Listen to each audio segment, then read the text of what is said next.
లో ఏపీలో మున్సిపాలిటీలకు 1300 కోట్లు. వచ్చే 3 ఏళ్లలో పట్టణాల్లో పూర్తి స్థాయిలో మౌలిక సదుపాయాలు. కమిషనర్ల రాష్ట్ర స్థాయి సదస్సులో పురపాలక శాఖ మంత్రి నారాయణ.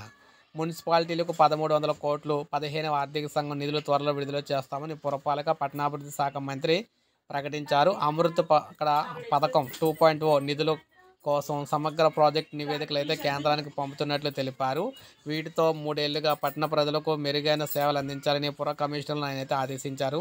నాగార్జున యూనివర్సిటీలో సోమవారం నిర్వహించిన ఈ సమావేశంలో అయితే మాట్లాడారు. పట్టణాల్లో రోడ్లు, త్రాగునీరు, వీధి దీపాలు, వరద కాలువలు పనులకు అత్యధిక ప్రాధాన్యత ఇవ్వాలని, అందుకోసం ప్రత్యేకంగా ఈ నిధులు అయితే ఉపయోగించాలని చెప్పారు.